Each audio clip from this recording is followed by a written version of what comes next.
Halo guys, Assalamualaikum warahmatullahi wabarakatuh. Selamat datang kembali di channel gua. Nah, kali ini gua akan sharing-sharing mengenai salah satu jalur masuk kampus, yaitu SBMPTN atau seleksi bersama masuk perguruan tinggi negeri.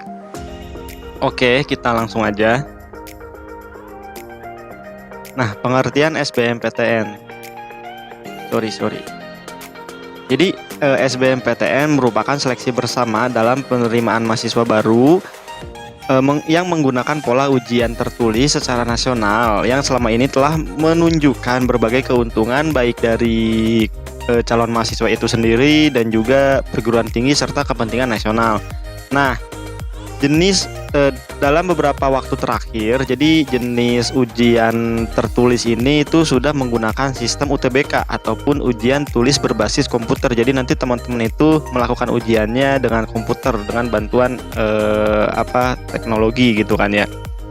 Nah, dengan adanya hal ini itu nanti akan lebih mengefisiensikan teman-teman dalam mengerjakan soal. Jadi teman-teman nggak usah harus coret-coret jawaban apa segala macam. Nanti teman-teman tinggal kalau ada rumus-rumus gitu kan, menghitung ya teman-teman tinggal menggunakan itu aja gitu, nggak harus ngilang apa segala macam gitu kan. Jadi tinggal klik beres. Oke, lanjut. Nah, cara mendaftar untuk SBMPTN itu, jadi pertama teman-teman harus mempunyai akun LTMPT. LTMPT itu kan lembaga tes masuk perguruan tinggi. Nah, jadi teman-teman nanti daftar dulu akun LTMPT-nya. Jadi teman-teman nanti bisa masuk ke www.portal.ltmpt.ac.id/rek, pilih nanti daftar di sini.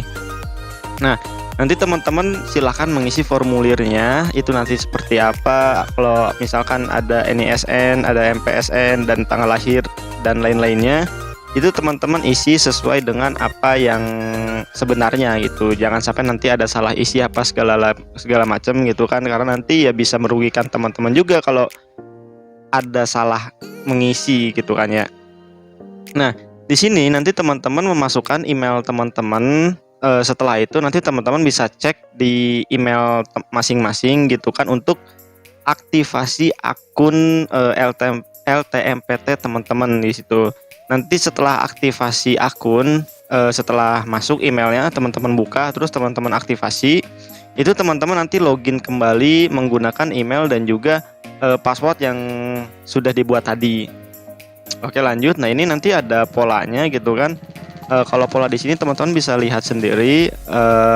Sekarang gua akan sharing-sharing lebih ke penjelasan mengenai SBM itu sendiri supaya nanti tidak terlalu panjang videonya ya. Buat pola-pola jalur pendaftaran yang lain-lainnya juga nanti SNM, PMDK dan lain-lainnya itu ada di video lain, ada di konten selanjutnya. Biar nggak terlalu panjang lah durasi videonya. Oke. Setelah nanti login, itu teman-teman melakukan verifikasi data. Verifikasi data itu adalah memastikan kalau data yang didaftarkan tadi itu emang data yang udah bener gitu, yang udah fix gitu kan.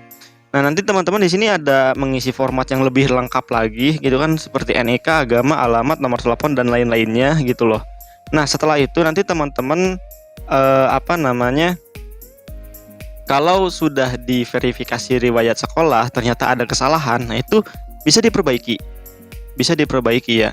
Kalau nanti misalkan sudah lebih lanjut lagi, teman-teman udah unggah foto, terus udah konfirmasi, intinya udah bener-bener selesai gitu kan, ada pilihan di situ simpan permanen.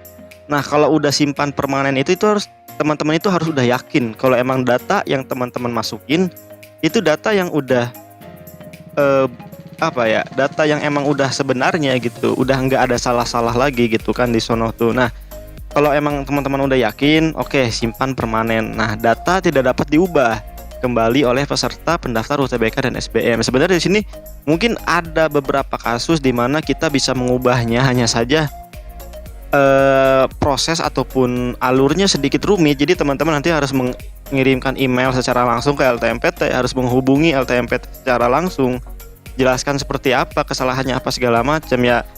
kalau misalkan mungkin alasannya ya rasional, masuk akal, dan emang itu sebuah kesalahan gitu kan, ya itu mungkin bisa aja nanti diberikan keringanan oleh LTMPT sehingga datanya bisa dirubah. Cuman kalau teman-teman misalkan dari awal udah main-main gitu kan, udah nggak serius apa segala macam, akhirnya misalkan pas upload foto nih itu kan ada syaratnya, misalkan kayak background apa segala macam gitu loh, teman-teman lalai dan emang kayak nggak serius aja gitu, jadi salah. Dan ya mungkin nanti malah jadi nggak bisa diperbaiki sama sekali. Jadi benar-benar harus hati-hati, benar-benar harus teliti. Oke, kita lanjut. Nah, ujian tulis berstandar komputer atau UTBK. Jadi ujian tulis berstandar komputer atau UTBK merupakan tes masuk perguruan tinggi negeri yang dilaksanakan oleh LTMPT, yang merupakan salah satu lembaga penyelenggara tes masuk perguruan tinggi negeri terstandar di Indonesia. Jadi memang pada beberapa saat yang lalu itu LTMPT ini muncul supaya nanti untuk panitia PMB, penerimaan mahasiswa baru di SBMPTN, SNMPTN itu lebih merata gitu loh. Karena awalnya sebelum-sebelumnya panitia PMB itu diambil dari beberapa univ saja dan setiap tahun itu berganti gitu loh. Cuman dengan adanya LTMPT nanti lebih merata dan lebih terorganisir lah gitu kan ya. Nah, nanti ujian tulis berstandar komputer ini sebenarnya nggak cuman ada di SBMPTN aja. Jadi yang namanya UTBK itu dia sistemnya gitu loh. Ujian tulis yang menggunakan komputer yaitu disebut UTBK gitu kan. Ujian tulis berbasis komputer atau berstandar komputer gitu loh. Nanti kalau teman-teman ujian mandiri di salah satu universitas gitu kan, dia menggunakan sistem UTBK ya nanti ikut UTBK lagi namanya. Jadi hati-hati di sini dalam istilah-istilah supaya tidak tertukar gitu kan ya. Nah, pada materi UTBK khusus di SBMPTN ya, khusus di SBMPTN itu pada tahun 2021 itu ada dua jenis, yaitu TPS dan TKA. Jadi di tahun 2021 itu kembali lagi, jadi ada dua jenis. Kalau di tahun 2020 itu hanya ada satu jenis saja karena memang keadaannya sedang COVID pada waktu itu. Jadi COVID-nya sedang ramai-ramainya gitu kan ya. Jadi ada keringanan dari LTMPT yang diujikan hanya satu jenis aja gitu. Cuman di tahun 2021 ya COVID-nya juga sudah mulai lebih ya lebih damai lah dalam tanda kutip gitu kan, lebih damai. Jadi ada dua jenis ujian kembali seperti awal. Nah, dalam TPS itu ada kemampuan penalaran, kemampuan kuantitatif, pengetahuan dan pemahaman umum, serta kemampuan memahami bacaan dan menulis. Oke, kita lanjut. Nah, untuk TPA di sini, jadi teman-teman nanti untuk yang saintek dengan yang sosum itu beda ya. Dengan jenis soalnya ataupun juga bagian-bagian sub ilmunya ya jelas beda. Kalau saintek ya seperti fisika, biologi, kimia gitu kan. Kalau sosum ya ekonomi, geografi, sosiologi gitu. Nah, lalu ada juga ujian untuk campuran. Nah, buat teman-teman yang ingin lintas jurusan, misalkan teman-teman SMA di IPA pengen daftar ke ekonomi atau ke hukum, itu kan nanti ujiannya pasti dia bidangnya sosum. Nah, teman-teman kalau berat mengikuti ujian sosum, teman-teman bisa ikut campuran. Jadi nanti ada saintek, ada sosum gitu loh. Jadi nggak terlalu berat lah gitu kan belajarnya. Dan untuk teman-teman yang dari IPS juga sama gitu. Kalau yang dari IPS mau ke jurusan saintek, terus ikut ujian sainteknya berat, ya udah ikut campuran aja gitu. Supaya bisa lebih meringankan diri kalian lah gitu. Oke, lanjut. Nah, di sini ada syarat peserta UTBK. Jadi teman-teman nanti di sini bisa baca aja ini syarat-syaratnya seperti apa segala macam. Ini tanggal-tanggal di sini itu tanggal untuk tahun 2021. Untuk nanti yang terbarunya teman-teman bisa lihat sendiri di website resmi SBMPTN.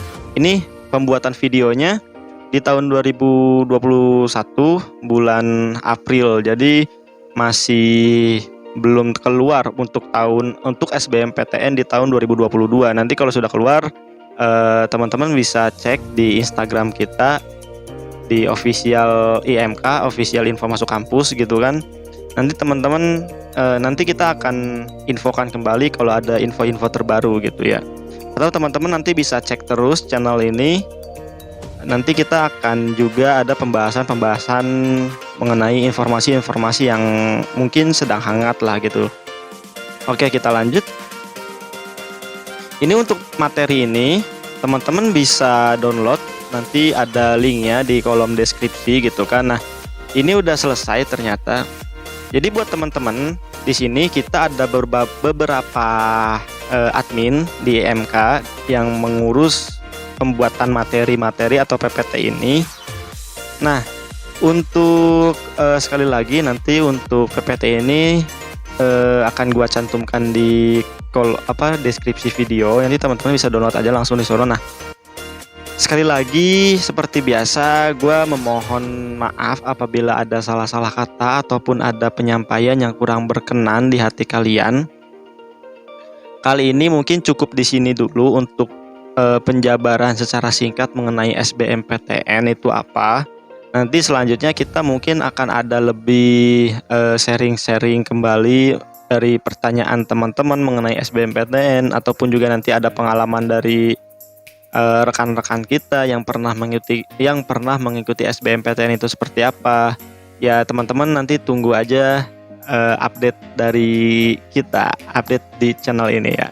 So untuk mengetahui informasi lebih lanjut, teman-teman bisa subscribe channel ini supaya nanti teman-teman bisa mendapatkan notifikasi pemberitahuan kalau channel ini tuh sedang update video. Hanya saja sekali lagi seperti biasa gue ingatkan, di sini kita tidak hanya tentang IMK doang.